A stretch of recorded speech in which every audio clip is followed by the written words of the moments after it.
চাঁপাইনবাবগঞ্জে দরিদ্রদের মাঝে ১ টাকায় ইফতার সামগ্রী বিতরণ করেছে জেলা স্বেচ্ছাসেবক দল, যেখানে পাওয়া যাচ্ছে পেঁয়াজু, ছোলা, আলুর চপ সহ ১২ রকমের খাবার।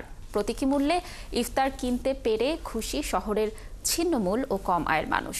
এ কেস রোপণের তথ্য ছবিতে প্রতিবেদন। সব বয়সীদের কাছে ইফতার সামগ্রীর মধ্যে বেগুনি, আলুর চপ, পেঁয়াজু কিংবা ছোলা ভাজা খুব প্রিয়। যে কোনো বাজার থেকে যা কিনতে হয় প্রতিটি ৫ টাকায়। চাঁপাইনবাবগঞ্জ শহরের নবাবগঞ্জ সরকারি কলেজ গেট এলাকায় এই মুখরোচক খাবারই বিক্রি হচ্ছে মাত্র ১ টাকায়।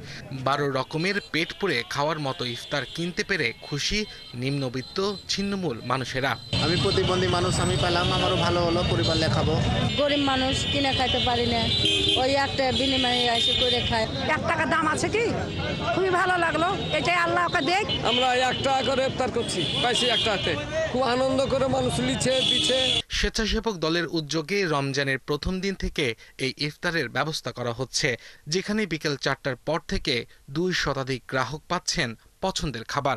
কোনো মানুষ যেন মনে না করেন যে ওনারাকে আমরা ফ্রি দিচ্ছি, ওনারাও যেন স্বাচ্ছন্দ্যে গ্রহণ করতে পারেন, এটাই আমাদের মূল উদ্দেশ্য। কেউ দানের ইয়েতে নয়, ১ টাকার বিনিময়ে স্বল্প মূল্যে আমরা খাদ্য ইফতার বিতরণ এই কর্মসূচি। আয়োজকরা বলছেন, দ্রব্যমূল্যের ঊর্ধ্বগতির বাজারে রোজা রেখে অনেকের ভাগ্যে ইফতার জোগাড় করা কঠিন। মূলত তাদের পাশে দাঁড়াতেই এই উদ্যোগ। ৩০ রমজান পর্যন্ত চলবে এবং আগামী বছরও আমরা এটা কন্টিনিউ করার জন্য আমরা চেষ্টা করছি, যাতে আমরা এটা সমাজের মানুষ যেন, যারা ছিন্নমূল মানুষ, তারা যেন স্বাচ্ছন্দ্যে ইফতার করতে পারে, এইটা আমাদের মূল লক্ষ্য এবং উদ্দেশ্য। ১ টাকা ইফতার বিক্রির এই উদ্যোগকে সাধুবাদ দিচ্ছেন সুশীল সমাজের মানুষ। আব্দুল্লাহ মামুন, ৭১।